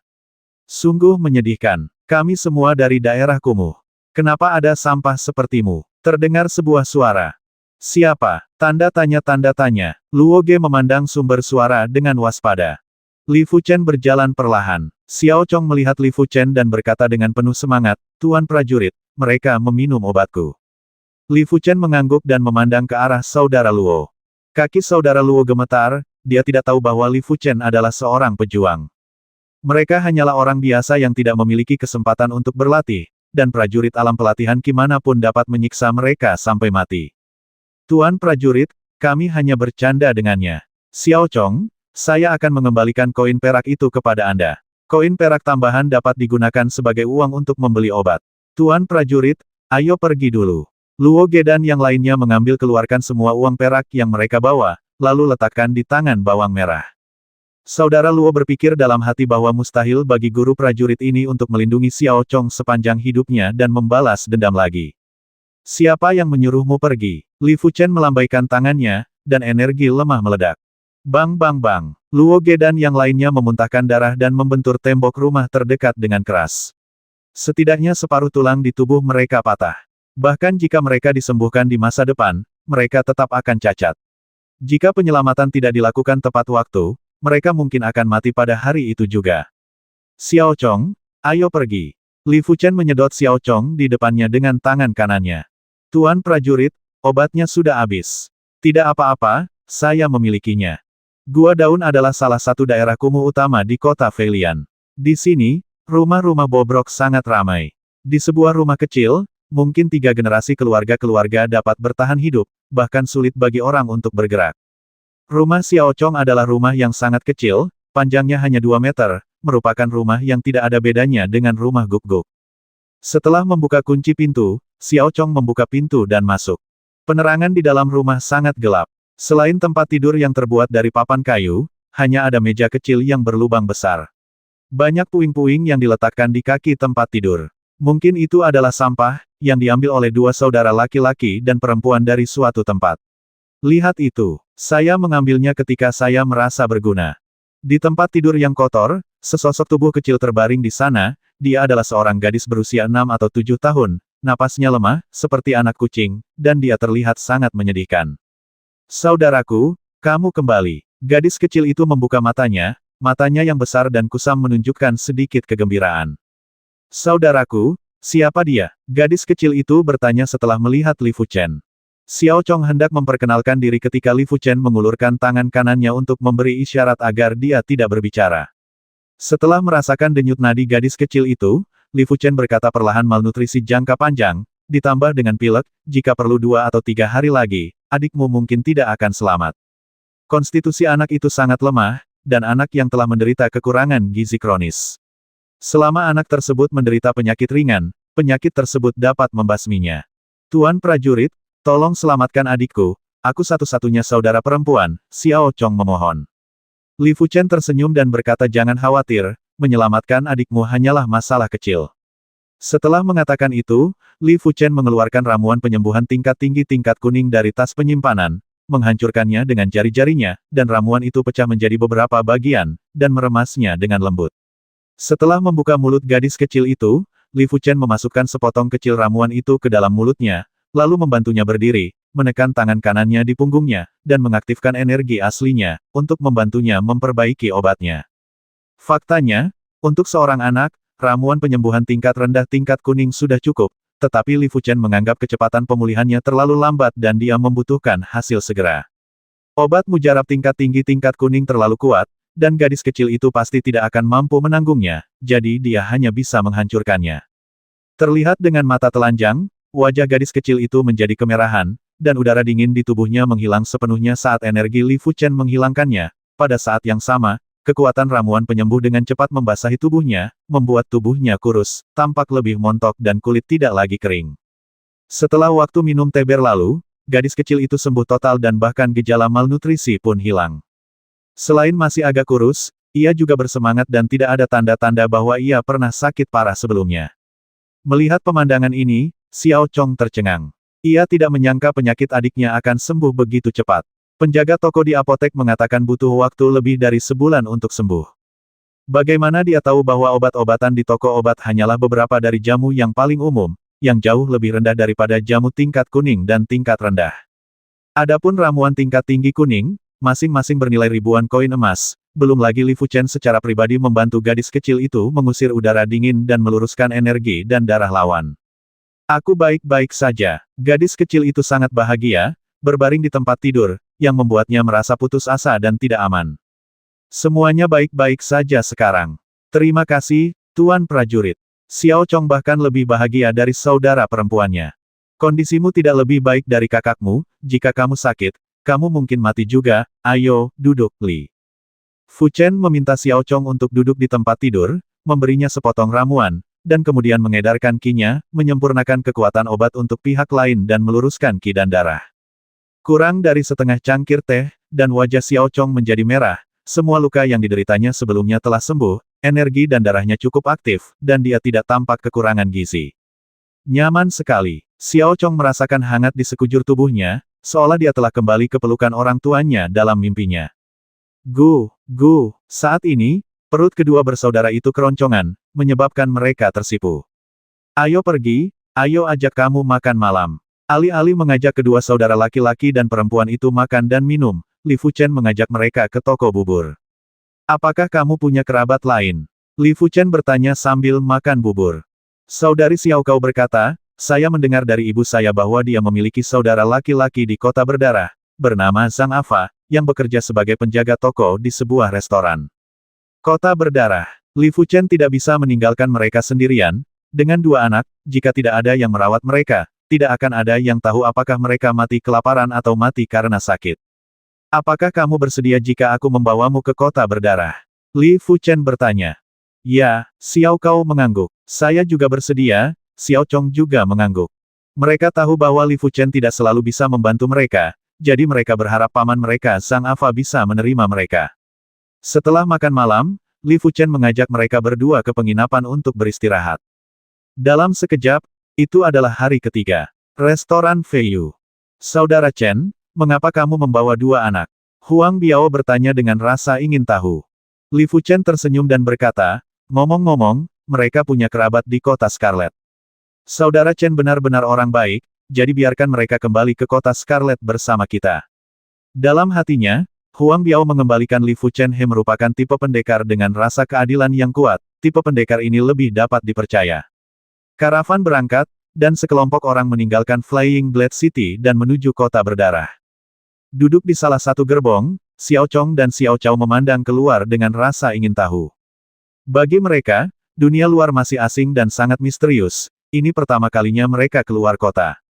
Mengaum, monster besar menyerang, Xiao Chong dan Xiao Cao terkejut, tapi segera mereka menemukan bahwa seorang pejuang di karavan membasmi monster itu dengan serangan biasa. Tuan prajurit, saya juga ingin menjadi seorang pejuang di masa depan. Kata Xiao Chong kepada Li Fuchen. Jika kamu ingin menjadi seorang pejuang, maka belajarlah dengan giat. Hanya jika kamu mengetahui karakternya kamu dapat berlatih seni bela diri. Li Fuchen menepuk kepala Xiao Chong. Yah, aku akan belajar dengan giat. Aku juga ingin belajar dengan giat dan menjadi seorang pejuang. Xiao Cao tidak mau kesepian dan mengangkat tangan kecilnya. Jalan dari Flying Blade City menuju Scarlet City lancar, pada sore hari ke-6, rombongan tiba di Scarlet City. Dengan bantuan kamar dagang mawar, Li Fuchen menemukan Xiao Chong dan paman Xiao Cao, Zhang Afa 3 hari kemudian, dan Zhang Afa menyatakan kesediaannya untuk menerima Xiao Chong dan Xiao Cao. Li Fuchen menghela nafas lega setelah melepaskan bebannya. Saudara Chen, sayang sekali Anda tidak bergabung dengan kamar dagang mawar secara langsung. Menjadi tamu kelas 3 kamar dagang mawar tidak akan ada gunanya. Huang Biao merasa sedikit kasihan. Sebagai tamu kelas 3, tidak ada gaji dan tidak ada diskon, satu-satunya keuntungan adalah Anda dapat membeli barang-barang kamar dagang secara internal. Yang saya inginkan adalah kebebasan. Tamu kelas 3 baik-baik saja. Li Fuchen tersenyum. Para menteri tamu dari kamar dagang mawar dibagi menjadi 3 tingkatan. Menteri tamu kelas 1 hanya dapat dipegang oleh prajurit alam Tiangang. Menteri tamu kelas 2 adalah pejuang alam jahat bumi. Menteri tamu tingkat ketiga adalah beberapa pejuang alam jahat bumi yang berbakat. Huang Biao menggelengkan kepalanya dan tidak berkata apa-apa lagi. Ketika dia datang ke kota Scarlet, Li Fuchen tentu saja berencana mengunjungi jalan antik kota Scarlet. Dia percaya pasti ada banyak hal baik di Antique Street, tapi itu tergantung apakah Anda memiliki penglihatan yang baik. Saudara Li, ini jalan antik kota Scarlet. Jika Anda perhatikan baik-baik, Anda masih dapat menemukan barang-barang bagus. Di jalan antik, sekelompok anak muda sedang berjalan bersama. Salah satunya adalah Li Wuxue, tuan muda dari Sekte Tianxia, dan dia serta yang berjalan di sampingnya adalah Ma Tianyang, tuan muda dari keluarga Ma. Meskipun keluarga Ma adalah keluarga terbesar dan kekuatan terbesar di kota berdarah, tidak diragukan lagi keluarga itu dikerdilkan oleh Sekte Tianxia. Dia sangat menyanjung Li Wuxue, berharap dapat membangun hubungan baik dengan mereka. Ekspresi Li Wuxue sedikit arogan, dia hanya melihat sekeliling dengan santai dan tidak memasuki toko barang antik. Sesosok melintas di depan matanya, dan ekspresi Li Wuxue tiba-tiba berubah, dan dia berteriak tangkap dia. Li Fuchen keluar dari toko barang antik dan melihat Li Wuxue pada pandangan pertama. Meskipun dia mengira pihak lain tidak akan mengenalinya karena riasannya, Li Fuchen segera berbalik dan memunggungi pihak lain untuk berjaga-jaga. Tangkap dia, Li Wuxue berteriak dari belakang. Beberapa anak muda mendesak ke depan, bersiap untuk mengendalikan Li Fuchen. Li Fuchen berbalik dan berkata dengan hampa, apa yang kalian lakukan dengan saya? Di kota, jika Anda dapat menghindari keterpaparan, Anda tidak akan terekspos. Orang-orang muda di sekitar Li Wuxue semuanya memiliki latar belakang yang baik. Li Wuxue mengerutkan kening. Melihat ke belakang, dia mengira itu adalah Li Fuchen, tetapi dia tidak menyangka bahwa dia tidak terlihat seperti Li Fuchen dari depan, dan usianya salah. Ma Tianyang berkata kepada Li Wuxue, saudara Li, orang ini telah menyinggung perasaanmu, mengapa tidak membawanya kembali, memasukkannya ke dalam penjara bawah tanah, dan menyiksanya setiap hari. Biarkan dia melakukan perjalanan kuda Troya. Pemuda lain dengan kulit putih cara jahat. Li Wuxue melambaikan tangannya, keluar dari sini. Karena itu bukan Li Fuchen, dia tidak repot-repot memperhatikannya. Mendengar ini, Li Fuchen segera pergi. Salah. Sesuatu yang salah. Setelah Li Fuchen pergi, Li Wuxue semakin memikirkan ada sesuatu yang tidak beres. Bagian belakangnya terlihat sangat mirip, tetapi bagian depannya tidak terlihat seperti itu. Mereka pasti memakai riasan. Li Wuxue memikirkan kunci masalahnya. Cepat, temukan aku orang itu sekarang. Siapapun yang menemukannya, aku, Li Wuxue, pasti akan berterima kasih. Li Wuxue meraung. Ma Tianyang dan yang lainnya tercengang dan berpikir dalam hati mereka semua mengatakan bahwa kita mesum. Li Wuxue ini bahkan lebih mesum dari kita. Dia menyuruh orang-orang keluar dari sini dan menemukan mereka pada saat yang sama. Dia tidak sedang mempermainkan mereka, pada kami. Meski sedikit tertekan, Ma Tianyang tetap mengirim orang untuk mengejar Li Fuchen.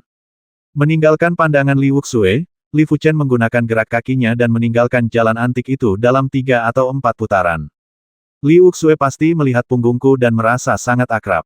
Ketika pihak lain sadar, dia pasti akan mengirim seseorang untuk mencari keberadaanku. Li Fuchen berpikir dengan hati-hati, diam-diam menghitung sesuatu. Tidak, prioritas pertama adalah meninggalkan kota berdarah terlebih dahulu. Pikiran Li Fuchen berubah sangat cepat. Dia mengira dia adalah Li Wuxue. Jika dia tidak dapat ditemukan, langkah selanjutnya pasti adalah mengirimkan pesanan yang diinginkan. Sekali perintah buronan dikeluarkan, dia akan jika Anda berjalan di jalan, Anda pasti akan dikenali oleh seseorang. Jika Anda ingin meninggalkan kota Scarlet, Anda akan dikenali oleh tentara yang menjaga kota. Mungkin gerbang kota akan ditutup langsung pada saat itu. Satu-satunya hal yang bisa dilakukan Li Fuchen adalah merias wajah lagi atau meninggalkan kota berdarah lebih awal. Kebijakan yang pertama membawa risiko tertentu, namun kebijakan kedua adalah kebijakan yang terbaik. Sambil tersenyum masam, Li Fuchen berjalan menuju gerbang kota. Setelah waktu minum teh berlalu, anak buah Ma Tianyang kembali dan berkata mereka tidak dapat menemukan siapapun. Li Wuxue sangat tidak mau dan berkata kepada Ma Tianyang tutup gerbang kota dan pasang pemberitahuan pencarian. Saya tidak percaya kita tidak bisa menangkapnya. Dia sangat menyesalinya sekarang. Dia menyesal telah membuat kesalahan, keputusan terlalu cepat. Karena punggungnya terlihat sangat mirip, dia harus ditangkap terlebih dahulu. Mari kita bicara setelah kamu bangun, mengapa membiarkan orang lain pergi? Saudara Li, saya khawatir saya tidak dapat membuat keputusan untuk menutup gerbang kota. Ma Tianyang sedikit malu. Tutup gerbang kota. Kepala keluarga Ma dapat melakukan ini. Dia adalah tuan muda dari keluarga Ma dan kekuatannya tidak terlalu besar adapun untuk mengirim pesanan yang diinginkan, dia sangat sederhana. Li Wuxue berkata dengan dingin kalau begitu segera beritahu orang yang dapat mengambil keputusan, katakan bahwa Li Wuxue, tuan muda dari Sekte Tianxia, akan menutup gerbang kota dan menangkap musuh Sekte Tianxia. Meskipun Sekte Tianxia-nya bukan Donglin Sekte paling kuat di daratan, tapi kota berdarah, dia, Sekte Tianxia, masih tidak meremehkannya. Jika ada yang berani melanggar perintahnya, cepat atau lambat dia akan membuat mereka terlihat baik. Sinyal melesat ke langit, dan gerbang kota berdarah ditutup satu demi satu. Apa yang terjadi? Kenapa kamu menutup gerbang kota? Aku harus buru-buru kembali. Sial, kota berdarah meminum obat yang salah. Orang-orang yang dipenjara di kota berdarah berteriak satu persatu, sangat marah. Pada saat yang sama, kelompok patroli mulai memposting potret Li Fuchen di kota berdarah. Ada 2 potret, satu adalah penampilan asli Li Fuchen, dan yang lainnya adalah penampilan setelah riasan. Hei, mengapa orang ini terlihat sangat mirip dengan saudara Chen? Di jalan di luar gerbang kamar dagang Qiang Wei, Huang Biao melihat potret itu dan mengerutkan kening. Tidak mungkin saudara Chen. Jiang Daqian ragu-ragu. Keduanya saling memandang. Saat ini, Li Fuchen telah meninggalkan kota berdarah. Li Wuxue ini benar-benar menghantui. Jika kita punya kesempatan, kita harus membasminya. Li Fuchen benci perasaan diusir. Jika dia tidak melarikan diri saat itu, dia mungkin tertangkap. Lagi pula, berdarah kota ada banyak prajurit alam Tiangang, dan Li Wuxue mungkin ditemani oleh prajurit alam Tiangang. Beberapa hari kemudian, Li Wuxue melambaikan tangannya, dan perabotan di ruangan itu meledak. Sial, Li Fuchen ini pasti masih ada di kota, kita harus menangkapnya. Faktanya, dia punya firasat samar bahwa Li Fuchen sudah meninggalkan kota berdarah. Musuhnya sangat pintar, yang membuat Li Wuxue semakin marah. Ledakan. Hari ini, gerbang utama keluarga Ma, bersama dengan dua singa batu, dipotong menjadi 7 atau 8 bagian dengan satu pedang, energi pedang tajam menyebar seperti badai yang paling mengerikan. Siapa yang datang ke rumah ibuku untuk bertindak begitu ceroboh? 3 sosok muncul, mereka adalah 3 prajurit alam Tiangang. Saya adalah tetua sekte dalam sekte Changlan. Apakah Anda, keluarga Ma, melampaui otoritas Anda? Orang yang berdiri di langit adalah seorang pria parubaya. Jika Li Fuchen ada di sini, dia pasti akan mengenalinya. Orang ini adalah murid sekte dalam, kepala pemeriksa ujian, Penatua Yue Hua, berada di alam Tiangang tingkat 6. Murid sejati perlu keluar untuk berlatih, dan para tetua sekte dalam terkadang keluar untuk berlatih dan mencari peluang. Sekte Changlan, ekspresi ketiga leluhur keluarga Ma berubah. Kapan kita melampaui wewenang kita? Salah satu leluhur keluarga Ma menahan amarahnya dan bertanya. Yue Hua berkata dengan acuh tak acuh, orang yang kamu inginkan adalah murid emas dari sekte Changlanku. Jika kamu tidak ingin keluarga Ma dimusnahkan, segera batalkan pesanan yang diinginkan dan minta maaf kepada seluruh kota. Jika tidak, keluarga Ma akan musnah dalam waktu 3 hari. Yue Hua berkata dengan acuh tak acuh. Suaranya sangat tenang, tetapi semakin tenang, semakin besar rasa takut yang dirasakan ketiga leluhur keluarga Ma. Di benua Donglin, tidak ada sekte yang bisa tersinggung oleh keluarga Ma. Jika sekte Changlan mengatakan ingin menghancurkan keluarga Ma, pasti akan menghancurkan keluarga Ma. Bahkan sekte Tianxia tidak dapat menghentikannya, kecuali keluarga Dowling dari sekte Tianxing. Hanya negara adidaya yang mampu melakukannya. Yue Hua pergi. Tak lama setelah dia pergi, surat perintah buronan di jalanan dan gang kota Scarlet dicabut satu persatu, dan surat permintaan maaf ditempel di sana. Isinya adalah seseorang di keluarga Ma telah melanggar hukum demi keuntungan pribadi dan menganiaya orang baik. Dia secara khusus meminta maaf kepada orang yang dicari dan berharap pihak lain tidak peduli dengan kesalahan keluarga Ma. Keluarga Bu, bentak. Kepala keluarga Ma, Ma Tianba, menamparkan wajah Ma Tianyang. Siapa yang memintamu untuk menjilat tuan muda klan Tianxia? Ayah, bukankah kamu selalu mengatakan bahwa kamu ingin berteman dengan murid sekte ini? Li Wuxue adalah jika kita berteman dengan tuan muda klan Tianxia, itu akan menjadi hal yang baik untuk keluarga Ma kita. Ma Tianyang berkata dengan enggan. Ma Tianba berkata, ingat, jangan memprovokasi murid sekte ini di masa depan, dan jangan menyinggung perasaan mereka. Singkatnya, pertahankan etiket tertentu. Keluarga Ma tidak boleh menyinggung sekte Tianxia, mereka juga tidak boleh menyinggung perasaan mereka, menyinggung sekte Changlan. Ya ayah, Ma Tianyang juga bingung. Tentu saja, Li Wuxue tidak bisa menyembunyikan berita itu di kota berdarah, jadi dia datang ke rumah Ma untuk menyelidikinya. Ma Tianba berkata sambil tersenyum meminta maaf Tuan Li, tolong jangan mempermalukan keluarga Ma saya. Baru saja, tetua dari sekte Changlan telah memperingatkan keluarga Ma saya bahwa jika keluarga Ma tidak membatalkan pesanan yang diinginkan, saya akan menjadi ditangkap dalam waktu 3 hari. Keluarganya hancur. Beraninya dia. Li Wuxue sangat marah, dan setelah mengatakan sampah, dia berbalik dan pergi. 200.